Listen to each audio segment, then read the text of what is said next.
Santrina Mbovao, warahantsika amin'ny ity talata 12 Mey, 2024 ity. Filohampanjakana sy lehibena gouvernement taroa amin'ny telo-polisa no nanatrika ny fionambe afrikana na ny Africa Forward any Kenya na nasongadinana ny fiara-miasa eo amin'ny Afrika sy Frantsa. Azo antoka ny azotsika malagasy manaraka mivantana lalao maromaro amin'ny mondial 2026 amin'ny volana Jona. Any Togo ny tarety general ny ORTM amin'izao mijery ny fiara-miasa amin'ny FIFA sy ny New World amin'izay fahazona ny mondial izay. Mandray fipetraram-pahasalamana entitra i Espagne manoloana ny aretina hantavirus azo avy amin'ny voalavo sy ny totozy.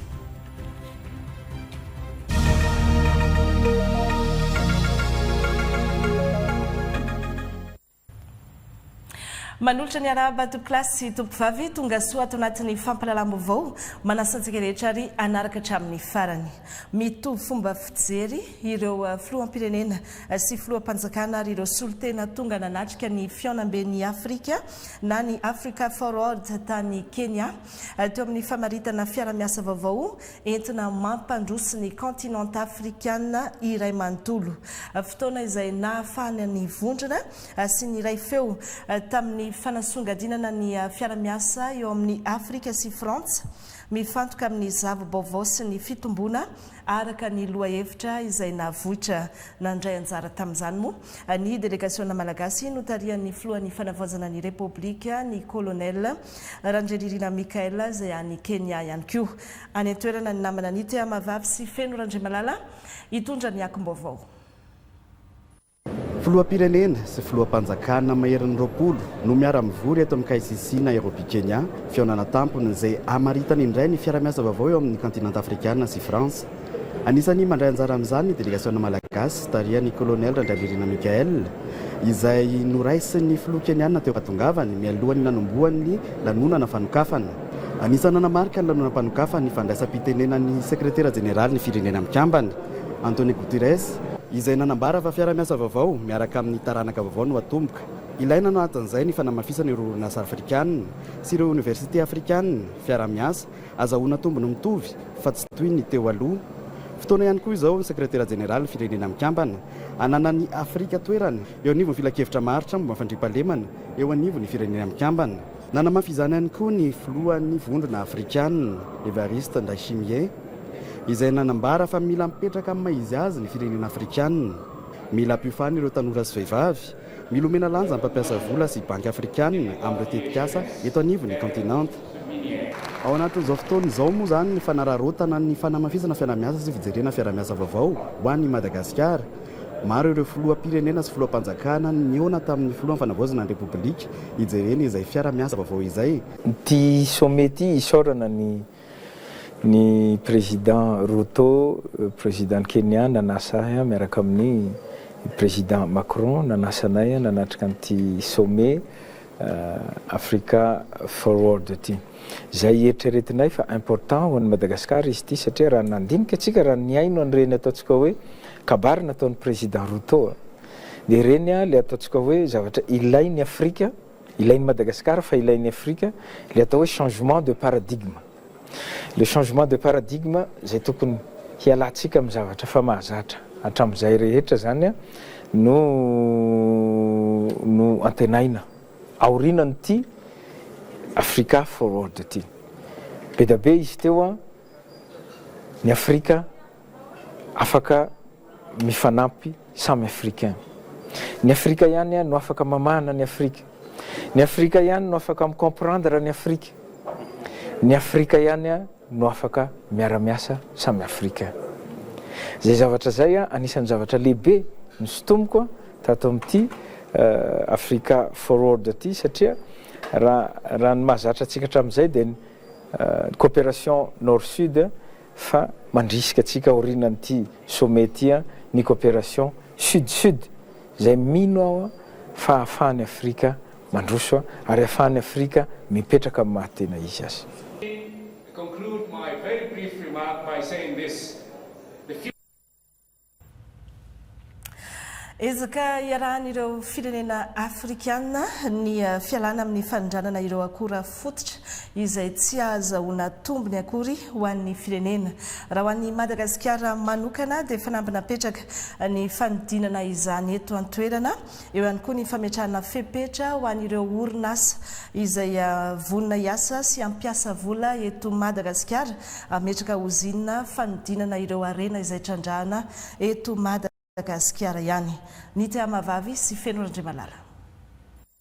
Ino moa zavatra fantatrareo ary voateny teo amin'ny kabarin'ny président Ruto teo ilay izy fa aoka zay ny fanondranana fotsiny, alaina fotsiny ny arenantsika malagasy dia ahondrana fa tsika tsy resaka ntsony contrat fa vita tany aloha QMM Ambatovy contrat fa taloha reny tsy mitosy amin'ireny loatra tsika fa ny contrat zay mbola ho avy dia aoka kosa mba hisangazy le olona roa ny lalana na le olona anao mpanaovintsika engagement fa tsy hitondra fotsiny ny arenantsika ivoaka ny ivelan'ny Madagasikara izy fa manao transformation sur place dia eo izy no miexporter be da be ny vola azon'ny Madagasikara amin'izany, vola miditra amin'ny kitapo-panjakana amin'izany be da be.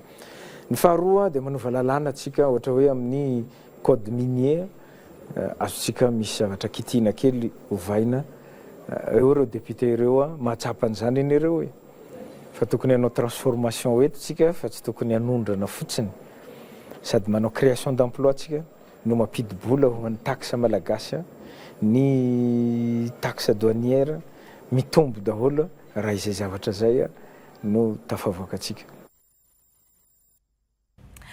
Mbola iverenantsika kely rehefa avy eo ny mikasika ny votoatiny ny Fionambe Africa Forward iny miandry ny vaovao izay ho alefany Anjaratsimbazafa sika fa mialoha izay aloha dia fantatra ihany koa fa nanana ny fandaharam-potoanany manokana ireo vadina filoham-pirenena tonga tany Kenya izay notarian'ny vadiny filoha Keniana Rachel Ruto tamin'ity androany ity.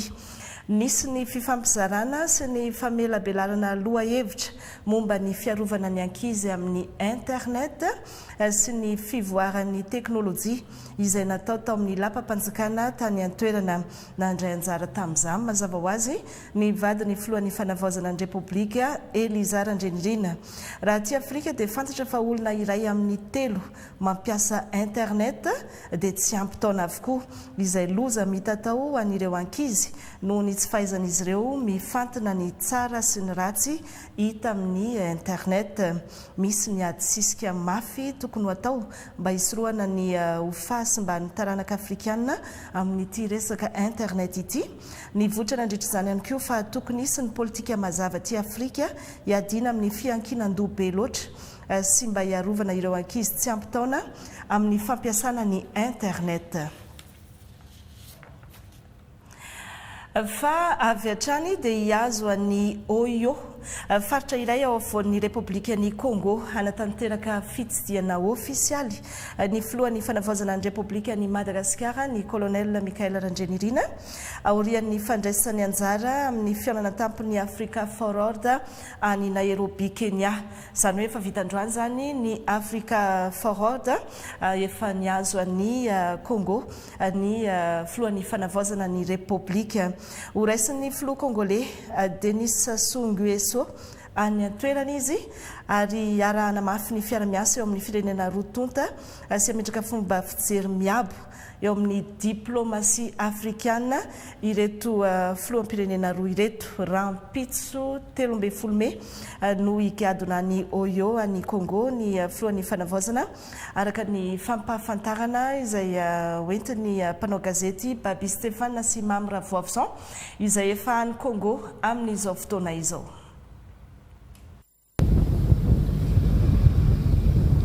Eto Oyo faritany fitaratra afovoany ara-geografika ny Repoblikan'ny Congo no andray ny filohan'ny fanavaozana ny Repoblikan'ny Madagasikara ny colonel Randrenirina Michael ny filoha Denis Sassou Nguesso ny alarobia 13 Mei ho avy izao.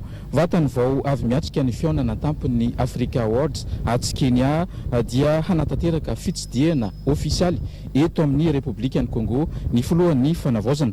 Fitsidiana izay manasongadina hatrany ny diplomasian'ny fisokafana izay voizan'ny fitondran'ny fanavaozana amin'izao fotoana, indrindra ny fiara-miasa ara-toe-karena sy ara-barotra eo amin'ny samy firenena afrikanina. Mazava ho azy fa hifantoka betsaka amin'izay lafiny izay ny fifanantonana sy ny fifampiresahana eo amin'ny filoha rotota, ankoatra ny lafiny stratéjika eo manoloana ny diplomasia eto Afrika na ny eo anivon'ny CEMAC, ny SADC na ihany koa ny vondrona afrikanina, ary indrindra ny fampitoviana fomba fijery manoloana ny zavamisy maneran-tany. Ny fitondram-panjakana eto amin'ny Repoblikan'ny Congo dia mivohy ny diplomasia mifantoka amin'ny fitoniana sy ny fiara-miasa ara-toe-karena sy ny fampandrosoana ara-podi-drafitrasa.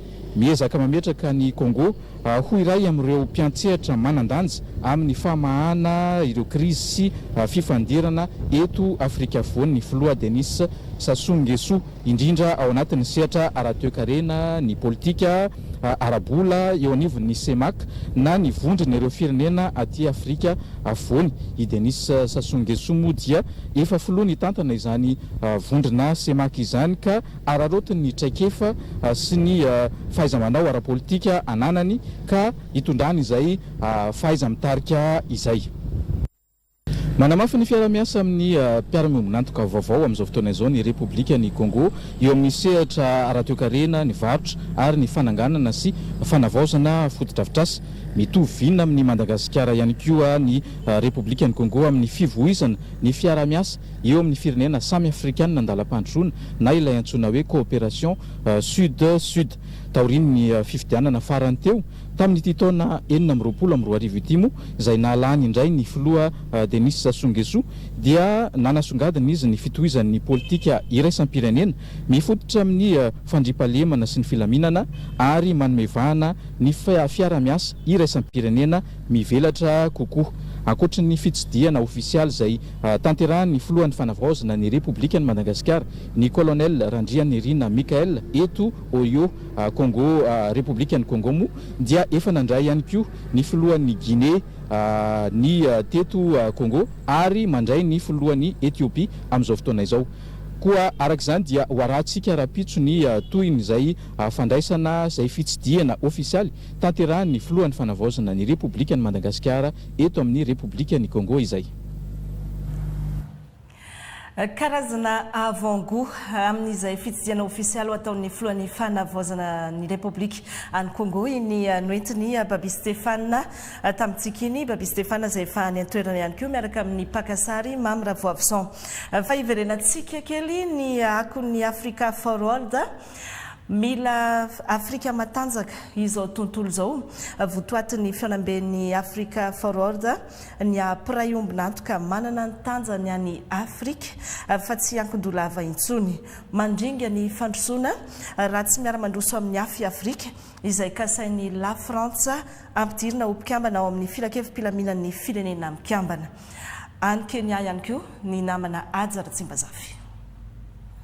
Africa Forward raha fintinina ny fandraisam-pitenenan'ny filoha Keniana William Ruto izay nanokatra ny fiaonambe sy ny filoha Frantsay Emmanuel Macron ary ny sekretera jeneralin'ny firenena mikambana Antonio Guterres. Africa Forward dia mametraka fanamby lehibe fiaonambe miompana amin'ny asa sy vokatra mivangana. Afrika mandroso misandratra mpiray ombinantoka mitovy laharana amin'ny firenena vaventy fa tsy miankin-doha lava intsony, hanorina toe-karena sy indostria matanjaka. Afrika manana tanora maro sady mavitrika ary manana harena natao nanahary izay tratra ahafahana mamokatra angovo sady mampandroso ny fiarena. Africa approaches this summit not from the margins of global affairs but as a strategic actor. Tokana ny fenitrarahana tsy kontinanta miandry vahaolana intsony Afrika fa kontinanta mandray an-tanana ny vahaolana ahatonga azy ho kontinanta ifondronana firenena misandratra mafeny teknôlôjia vaovao iarahana mametraka fiaraha-miasa amin'ny lafin'ny fampandrosoana maro lafy manaja ny fiandehanan'ny firenena tsirairay. Ny filoha Emmanuel Macron dia nanambara fa tsy miova mikabary nataony tany Ouagadougou tany amin'ny 7 taona lasa mandringa ny fandrosoana raha tsy miara-mandroso amin'ny Europa sy ny kontinanta hafa i Afrika. I La Frantsa dia fa manomana vola anarivo tapitrisany hoenty manosika ny fampandrosoana any Afrika. D'ailleurs, la veille du sommet, donc hier, il y a eu un grand forum d'affaires qui a réuni plus de 7000 participants, des entreprises françaises et des entreprises de tout le continent. Il y a eu 23 milliards d'euros d'investissements privés qui ont été annoncés, 14 milliards d'euros d'investissement des entreprises françaises sur différents pays du continent africain. Et ça aussi, c'est très intéressant, 9 milliards d'euros d'entreprises africaines dans d'autres pays africains. Donc ça montre bien la spécificité de ce sommet. Ary la France dia miezaka mba hampidirana ny Afrika ho mpikambana ao amin'ny filankevim-pilaminan'ny firenena mikambana. Sur la réforme de la gouvernance mondiale, et je pense notamment à la réforme du Conseil de sécurité. Vous savez que la France est en faveur d'un élargissement de ce Conseil de sécurité avec 2 membres africains permanents. Izany hoe tokony hiray feo amin'ny Afrika i la France ary izy dia hanainga an'izao tontolo izao hanao toy izany hiara-mandroso ao anatin'ny fifanajana. Ireny ny akombovao mikasika ny Africa Forward sy ny diany filohan'ny fanavozana any ivelany. Fa herinandro vitsy lasa zay dia ny vaoaka tao anatin'ny filan-kevitry ny minisitra fa ho raisin'ny fanjakana an-tanana ny fandoavana ny vidin'ny sary fampitana mivantana ny fiadiana ny tompon-daka eran-tany ny baolina kitra ho alefa eto amin'ny televiziona malagasy. Fa amin'izao fotoana izao dia any Lomé any Togo ny télé général ny ORTM Lemana Élysée mivory miaraka amin'ny New World TV sy ireo firenena afrikanina maro aty atsimon'ny Sahara ary ny FIFA mandamina ny pitsipitsy ny ara-teknika amin'ny fanatanterahana izay fampitana mivantana ireo lalao amin'ny mondial izay efa azo antoka araka izany fa azo lalao maromaro isika eto Madagasikara amin'ny ity mondial 2026 ity. Tojo fanomezana Girardora Mambasoa. Lalao efatra amby efapolo no alefan'ny televiziona malagasy mandritra ny fiadinan'ny tompon-dakeran-tany taranja baolina kitra ho atao any États-Unis sy Meksika ary Canada fifaninanana izay hanomboka afaka iray volana katroka. Ny groupe togolais New World TV no hanome ny sary rehetra amin'izany. Izy ireo no mitanana fahazaon-dalana mandefa ny fifaninanana na ilay antsoina hoe droit exclusif de diffusion de la compétition ho an'ny Afrika aty atsimon'ny Sahara na Afrique subsaharienne. Amin'izao fotoana izao solitena avy amin'ny fahitalavitra sy radio avy amin'ny firenena 17 aty Afrika no mivory ao Lomé Togo ka anisan'ny manana solitena amin'izany amin'ny alalan'ny tale généraliny ny eto anivon'ny ORTM. Fivoriana izay nokarakarain'ny New York TV miaraka amin'ny fédérationna iraisam-pirenena ny baolina kitra na ny FIFA. Fotoana io manana amin'ny fampitana mivantana andaminina ihany koa ny lafin'ny teknika azahoana ny sary, ny fiarovana ny tsisian'ny fangalarana sary ary ny fandrindrana rehetra tokony atao ao anatin'ny fampitana mivantana. Eo amin'ireo firenena rehetra nazo alalana alefa izany fifaninanana izany no atao any an-toerana. Iainga avao Lomé avokoa ny sary rehetra. 2, 1, 0.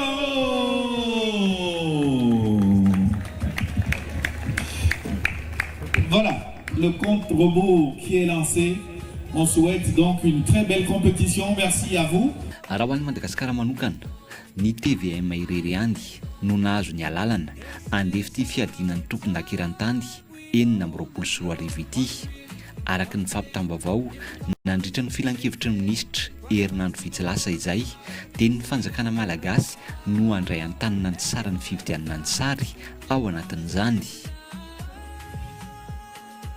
Ankoatra ny fampitana mivantana ny lalao, anisan'ny dinihana sy resahana any Lomé Togo ihany koa ny mahakasika ny fandefasan'ireo dokam-barotra sy fanentanana isan-karazany ao anatin'ity fifaninanana ity. Raha tsy hivina, niakatra ho folo ny firenena afrikanina mandray anjara ao anatin'ny fiadinan'ny tompon-dakeran-tany 424. Izany dia tafiditra ao anatin'ny fampiroboroboana ny baolina kitra aty Afrika ataon'ny FIFA. Mifanindran-dalana amin'izay ihany koa izao fandefasana mivantana lalao aty amin'ny kontinanta afrikanina izao. Ianoka sy aina tsara ny mondial sika eto Madagasikara raha iny vaovao iny. Fa manodidina ny 10 mihetsy ireo malagasy mila ravinahitra sy mipetraka ny ivelany. Ny ankamaroan'ireo dia ao Eropa. Izy ireo izay nanambara fa vonina nampy sy hanome tanana ny fitondrana mijoro amin'izao fotoana izao ary hanomana fikaonan-doha lehibe hijerena ny ho fampandrosoana any Madagasikara. Miray Andrianjafy sy Firarjaona. Manodidina androkatra ny 3 hetsy ireo malagasy miasa sy mipetraka eto Eoropa. Ny ankamaroan'izy ireo dia miasa eo amin'ny sehatra ny fahasalamana, fanabeazana, informatika, ny asatrano. Ny aiky teto ireto diaspora malagasy eto Eoropa ireto fa faty-antoka lehibe ho an'i Madagasikara ny fisian'ireo malagasy miasa sy mipetraka any ivelany na ny fuite cerveau. Na izany aza dia milaza izy ireo fa tsy manadino amin'ny Madagasikara ary anampy amin'ny fampandrosoana Madagasikara mba hisiny ny tena fanavaozana. Hifanometanana amin'ny tafimada izahay sy hiaraka hirahina amin'ny alalan'ny fanaovana soroka miara-milanja sy tongotra miara-mamindra. Ho fanompoanana ny ezaka ataon'ny fitondram-panjakana tarin'ny kolonel Mikael Randrianirina amin'ny fanatanterahana ny fanavaozana ny firenena malagasy. Ikarakara fikaonan-doha lehibe ireo diaspora malagasy eto Eoropa izay ifantoka amin'ny lohahevitra 4. Ny fifandraisana iraisam-pirenena sy ny fivezivezena. Fandinihana ireo fomba sy paikady matotra atolotra amin'ny fitondram-panjakana malagasy izay entina mifampiraharaha amin'ny fitondram-panjakana frantsay mba hanamorana ny fahazahoana miditra aty Frantsa. Ny zoifidy. Fandinihana sy fametrahana rafitra mahomby ahafahan'ny malagasy monina aty ivelany mandray anjara mivantana amin'ny fifidianana. Ny fisolotena eo anivon'ny androm-panjakana. Fandinihana ny fomba ametrahana solotena maharitra eo anivon'ny antermeram-pirenena mba hitondra amin'ny feon'ny diaspora sy ary fiombonantsika malagasy aty ivelany. Teboka fahevitra sy farany, ny fanamorana sy fitatanan-draharaha, fandinihana ny fanatsarana sy fanafanganana ny fomba fiasa azona ireo taratasy ilaina amin'ny fiainana andavanandro toy ny passeport, copie ary ny casier judiciaire. Fanambarana izay nataon'ny sabotsy 7 volana May lasa teo. Faritra midadasika mafampana amin'ny asan-dalo amin'ny alatromby i Orombe. Misy ny vondron-tompom-pileovan'ny zandarmaria pirenena ao Iosy. Misy ireo zandary miasa ao anatin'ny faritra amin'ny fametrahana fandriam-pahalemana any fotony. Akon'ny fifamindram-pibaikona ho an'ny komandany zandarmaria pirenena Orombe no entiny Griffina Mampony aina amintsika izao. Taratry ny fanamafisana ny fametrahana fandriam-pahalemana sy asa manankaiky vahoaka ifotony ny fifandimbiasa pibaikona ho fitohizany asa tanterahany zandarmaria ny famindram-pibaikona ho an'ny komandiny vondron-tompom-pileovana i Orombe.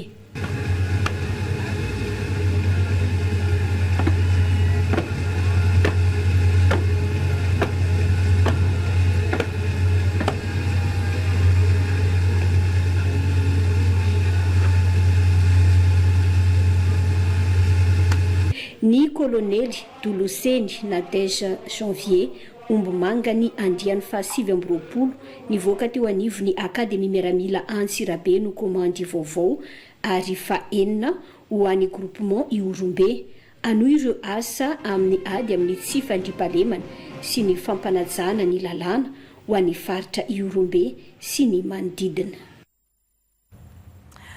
Isokatra amin'ny fifampiresahana rehetra entina hanatsarana sy hanavaozana ny anaka na ny akademia pirenena momba ny zavakanto sy ny kolotsaina ny talety generaliny vaovao fanambina petran'io raha nandray ny asany izy omaly taorian'ny fanendrena azy tamin'ny filan-kevitry ny minisitra. Mamy Filipina Razavindrasata sy Jakira Kotomanga.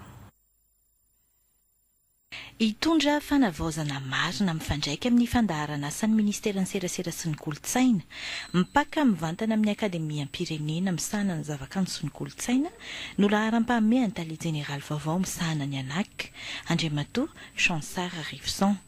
No mafisiny nandritry ny fandraisam-pitenena ny tanatin'ny famindram-pahefana ny fanaovany tamin'ny Italie Générale teo aloha Ramatoa Vonjiniaina Ratovinirina ny fahavonona ny fampiresaka sy ny fisokafany amin'ireo rehetra izay manam-pikasana ampandroso ny anaky. Misy manantena anefa fa iara-iasa ifanampy ary irahina isika amin'ny fanatanterahana ireo asa miandry antsika. Olombelona milololantra ary mandeha tany ka mety ho solafaka ihany koa amin'ny fanapahan-kevitra mety ho raisiko ka vonona ny tenako ifampiresaka ampanajana raha sendra mety hisy ny tsy fanarahana eo amin'ny eritreritry ny tsirairay amin'ny fanapahan-kevitra mety ho raisiko. Izany no atao dia mba ahafahantsika miara-mandroso sy manarina ireo rehetra mety tsy nety teto amin'ny fitantanana ity sehatra ny haitao sy ny kolotsaina ity satria izany no atao dia mba ahatongatsika lavitra. Fitalehavana iray manana ny lanjany eo amin'ny fampiofanana ny mpisehatra amin'ny tontolon'ny zavakanto sy ny kolotsaina ny anaky. Ity farany izay sapan-dra-panjakana niforona tamin'ny taona 2024 ary rantsana iray eo anivon'ny ministera ny serasera sy ny kolotsaina. Lafiny fanabeazana sy fampianarana nampiena ny tany fialana andarana mianatra ny tetikasa Sabera tetikasa izay nampisakafo ny zaza malagasy any an-tsekoly. Valiny tombanezaka sy ny jeritodika natao tamin'ity tetikasa Sabera ity izay nirahany ministera ny fanabeazam-pirenena sy ny PAM mpiara-miombona antoka aminy no entiny Keita Revila sy Ridza Rakotosambotsika. Nahitam-boka ny raha tao anatin'ny taona maro nampisitrahany ireo mpianatra amin'ny ambaratonga fototra ny fampisakafoana an-tsekoly amin'ny alalany tetikasa Sabera izay iarahan'ny fanjakana malagasy sy ny mpiara-miombona antoka na ny PAM ny hena ny tahana ankizy mpianatra mialan-darana an-tsekoly ary efa mitotaly 827 ireo sekoly na EPP ao anatin'ny faritra 12 no mitsitraka ny tetikasa raha amin'izao fotoana izao. Noho izany ny kantiny skolaira dia tsy fanampiana ara-tsosialy tsotra fotsiny fa fitaovana strategjika iadina amin'ny fahantrana, tsy fitoviana, tsy fahatongavana an-tsekoly ary ny fialan'ny ankizy amin'ny fianarana. Tsy afaka hifantoka amin'ny lesona ny zaza nona, tsy afaka hampiakatra ny kalitaon'ny fampianarana isika raha mbola maro ireo mpianatra miady amin'ny anoanana sy ny tsy fahampisakafo. Araka ny voafaritra ao anatin'ny PMO, éducation ho an'ny ministera ny fanabeazam-pirenena mifanaraka amin'ny politika ankapobeny fanjakana ny ireo fondation dia mazava ny vinapetraka hanao ny sekoly ho moteran'ny fanavaozana sy fanorenana ny firenena amin'ny alalan'ny rafitra fanabeazana maleo tena mitovy lenta miaro ny ankizy ary mahomby. Midika izany fa tsy maintsy averina ny fitokisan'ny vahoaka ny sekoly sy ny fanjakana amin'ny alalan'ny fanabeazana tsara kalitao azony rehetra idirana ary mifanaraka amin'ny zavamisy iainan'ny malagasy. Ena isanjato amin'ity tetikasa Sabera ity dia sahan'ny fanjakana malagasy izay mitetina 700 tapitrisa sy 420 miliara ariary teti-bola izay nampitomboana raha atao anatin'izao fitondrana fanavaozana izao. Tsy misy atahorana na tokony ampiaya ny fanoratana anarana biometrika amin'ny tetikasa zatokana manirana nosy.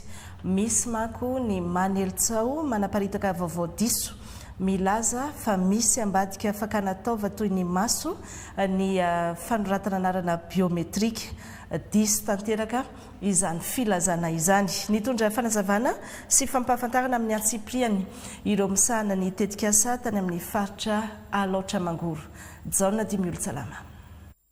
Zaho tsy nanana kopy, tsy nanana karapanondra, tsy manana kopy dia fatra tsy manana karapanondra. Dia tamin'ny 2009 zanakana zany teraka.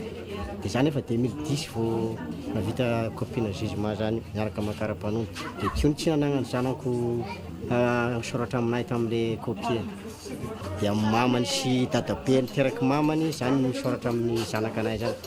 antony iray nidinana tety ifotony nizahana ny fizotra ny fanatanterana ny tetikasa izao tokana ho azy ireo dia efa nanomboka ny fahavalo ny volana aprily ny fisoratana anarana biometrika olona misy 7 no efa nanatanteraka izany teto amin'ny komina ambanivohitra Pasipotsy Gara araka ny nambaran'ny ben'ny tanàna nisy ary ny fitonana fanazavana ara-teknika bebe kokoa ho an'ireo sokajin'olona samihafa nataon'ny délégation avy amin'ny PREA na ny programme de réforme pour l'efficacité de l'administration izay rehetra mangaika ny fiadidinan'ny fanavaozana ny république ny avy amin'ny ministèren'ny attention fitanjaka-pahefana ary ny grand angle marina fa toa misy ny fanelezana tsao na tsy fahafantarana bebe kokoa ny mahakasika ny tetikasa tsy ny eto Ampasipotsy ihany fa saika manerana ny faritra maro ny tsao zay nandeha tamboninandro manoloana an'le izy dia ny hoe hoalaina ny voamaso sy ny karazany andoha vola raha makao kanefa zany zavatra tsisy marina na iray aza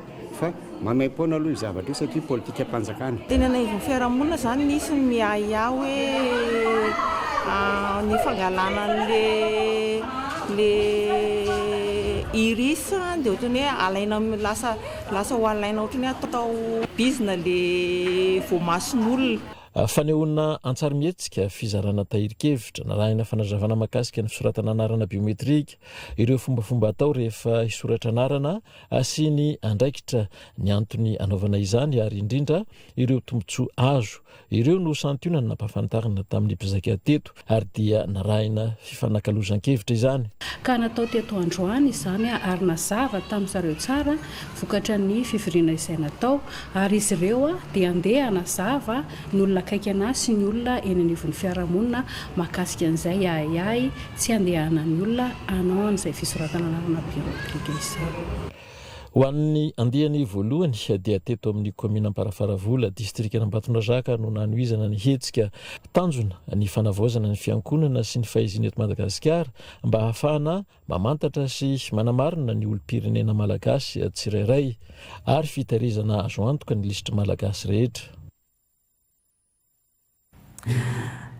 Ny kopina aterana na ny karapanondro no entina rehefa hisoratra anarana biometrika maro amin'ireo tonga misoratra anarana ao amin'ny distrika ny Bealanana no tsy ahitana ny anarany reniny teraka ilay olona ao anatin'ireo antota taratasy ireo tranga izay tsy mahazatra kanefa betsaka dia betsaka any amin'ny faritra iny tsy tokony ho sakana amin'ny fanoratana anarana biometrika nefa izany ary toy izay ihany koa ny fananana fahasembanana dia tsy sakana ihany koa amin'izay fanoratana anarana biometrika izay ihany.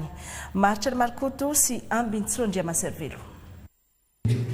Dia fanontaniana petrany zany zazao izy andehanao biometri izy dia tsisy antota taratasy misy aminao izy ndraiky efa olon-dehibe. Naverimberina ary namafisina nandritra ny fiofanana rahana fifanankalozan-kevitra niaraka ireo tompona ndraiky mpanjakana sy ny eo anivon'ny fiarahamonina fa ny kopina aterahana no antota taratasy tsara indrindra rehefa anoratra anarana biometrika. Ny kopina aterahana izay mirakitra feno ny mombamomba ny olona iray. Ny karapanondro ihany koa dia azo ampiasaina rehefa anoratra anarana. Atao anatin'ny distrika ny Bealanana faritra Sofia dia maro ireo olona tsy voasoratra ao anatin'ny kopina aterahana ny anaran'ny reniny teraka. Matetika tsy voasoratra anatin'ny kopia zany tsy tafiditra akao ny anarana reniny. Dia raha ny fiofanana moa zany ny zahavana tsy afaka manaova ninina ny OPK ary tsy afaka manaova ninina koa zany ny lehibe ny boriboron-tany fa izay voasoratra dia voasoratra amin'ireny fahazin'ny olona regny dia alefanefa zany ny asa dia misy ny antsoina hoe flag anatin'igny machine igny dia flagenay mba hahafantarana magnaramaso agny afara agny fa misy zavatra tsy dia mitombigny anatin'ilay fahazin'ilay olo. Ny atimaso zany alaigny sary izy io dia ny facial ny taren'ilay olo dia ao koa ny fangalana ny lavitondra. Misy le olo borotagnana raha paramaso izy dia miditra amin'ny cas exceptionnel dia bande zany soratana ao dia tsy sakana amin'ny fisoratana anarana biometrika zany ireny sampona ilazana izy mahakasiky ny olombelogno regny. Ny tsy fampin'ny fisy ny fisin'ny tsomilaza fa misy ambadika ny fanoratana anarana tranga miseho eny anivon'ny fiarahamonina ireny ary nandraisana fepetra ny namahana izany. fa manodidina eo amin'ny 3 alina eo amin'izao fotoana zao ny olona efa voasoratra anarana biometrika. Ohatra ny toerana rehetra misy ihany ny olana madinidinika. Ohatra fotsiny zao raha tsy laza resaka taratasy reny fianoana reny. Indray mety tara zany ny fahatongavan'izy reny fa noho ny hoe asam-panjakana le izy dia tsy maintsy mitady vahaolana izahay. Mamoaka avy aty am-paosy na ohatran'izay koa délégué ampina amin'ny asa fa tsy ekena fotsiny le hoe tsy misy ny taratasy ohatra zay dia hijanona amin'ilay asa. Misy ny miresaka hoe io ane zavatra ataon'ny fanjakana io dia misy zavatra ratsy. Ny fipetrahandraisina tamin'ny mpanelitsaho reny moa dia fandefasana ny mpitandro filaminana ny zandary. Rehefa nisamborona moa izy dia nifona niaiky fa hoe tsy mety ny zavatra nataony. Taony hevitra zany no hiteneny ampahy be maso midemantira le zavatra tsy marina izay nataony. Ny olom-pirenena 12 taona miakatra no nanomboana ny fanoratana anarana biometrika ao anatin'ny fandaharan'asa izao tokana, izay izahanao vita hatramin'ny faran'ny volana Jona. Afa aorianan'izay kosa dia ho lasa raharaham-panjakana ny fanoratana anarana biometrika. Voalaza teo fa tsy sakana amin'ny fisoratana anarana biometrika ny fahasembanana. Eo ihany iny fa tsy sakana ihany koa amin'ny fitadiavana ny fahasembanana. Misy hatrany ny asa izay mifanaraka amin'ny toe-batan'izy ireny azo ny atao. Mitaraina sy mangataka fijerena manokana ny fahafahana miditra malalaka amin'izay sehatry ny asa izay tsy misy fanavakavahana ireo olona manana fahasembanana. Lehilahy iray manana olana ara-pahitana no sady mitantana fikambanana ny Tomasina no manao antsoavo amin'ny fampisitrahana zofeno ireo manana fahasembanana sy ampitsarana ny antso-jay izay atao amin'ireny olona marefo ireny. Meva Bodarvony, Rija Rakotson.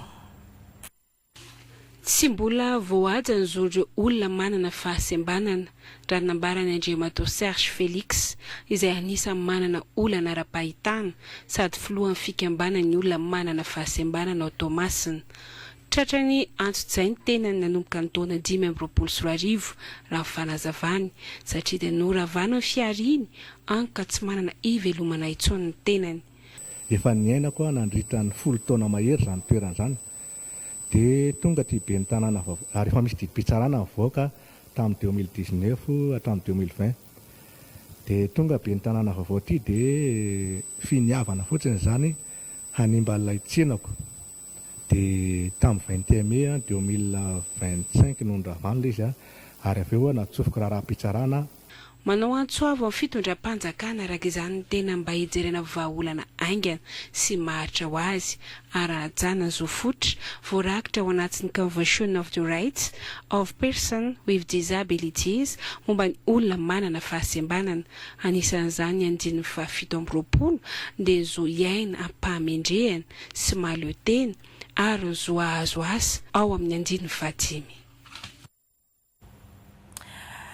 Tonga eto Madagasikara ireo mpitsabo avy amin'ny fikambanana Humanity First Germany, fikambanana mpanao asa soa amina firenena maro maneran-tany izy io ary anisan'izany isika eto Madagasikara. Mizaha fahasalamana, mitsabo sy manome fanafody maimaim-pona izy ireo. Toerana 3 no olalovany eto Antananarivo, any Fianaratsoa ary any Toliara. Mirandry Anjafy sy Firarjona.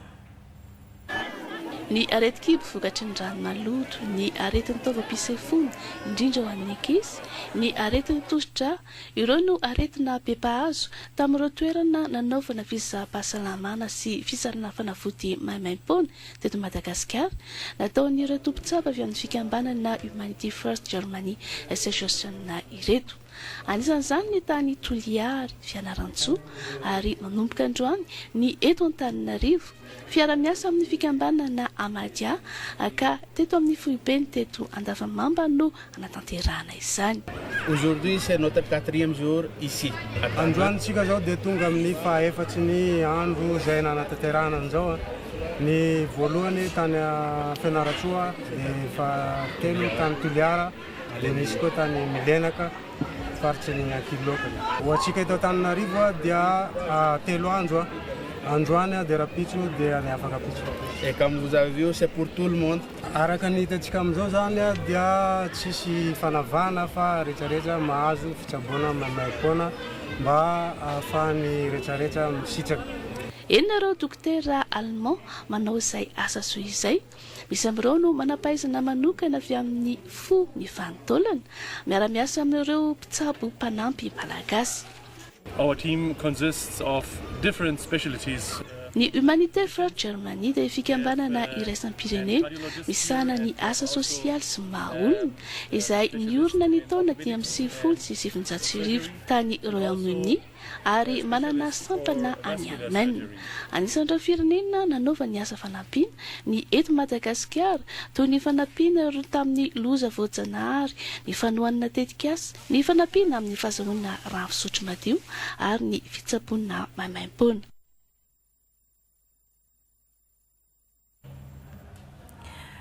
Misy aretina antsoina hoe hantavirus amin'izao fotoana izao any ivelany any. Virus entina voalavo sy totozy izy io. Tsy mora mifindra izy amin'ny olona samy olona fa ny loto sy ny toerana be voalavo no mitarika azy. Sambo mpitondra mpitsangatsangana iray niditra tao Espaina no fantatra fa nahitana olona maromaro tratran'ity aretina ity. Entitra ny fepetra-pahasalamana no raisiny manam-pahefana Espaniola isoroana ny fiparitahan'izany. Meva Bodarfoni. À faire le plein pour pouvoir repartir ensuite vers les Pays-Bas. Alors tokony iondrana ho Tenerife fa ity sambo lehibe iray antsoina hoe MV Angiosity, sambo mitondra mpizahan-tany. Teo akaiky ny seranantsambo ny Granadia nefa izy no niantsona noho ny fisian'ny sakany ara-pahasalamana amin'ny fisian'ny valanaretina hantavirus. Entitra raha teo ny fepetra raisiny manam-pahefana Espaniola ny toerana. Tsy misy afaka midina an-tanety mivantana isoroana izay mety hiparitahan'ny valanaretina ity ireo mpandeha. Hatreto dia Amerikanina iray izay anisany nandeha tao amin'ny sambo MV Angios no fantatra fa misy isorotra aretina io ary efa nahazo fanaraha-maso ara-pahasalamana akaiky. Ireo mpandeha enina izay teratany Australiana anisany tao anatin'ny MV Angios ihany koa dia efa voara-maso akaiky ihany koa. Manany mety hiparitahan ty valanaretina ity ireo mponina ao Kanaria satria teo ny fiaramanidina voalohany namindrana ireo mpandeha tao anatin'ny sambo MV Angios. Izay ny fampalalam-baovaontsika androany ankasitrahantsika rehetra nanaraka hatramin'ny farany ankasitrahany ihany koa ny ekipa-niarana anatontosa raha mpitsondray fotoanantsika manaraka mirary sory tompoklasy tompoko vavy.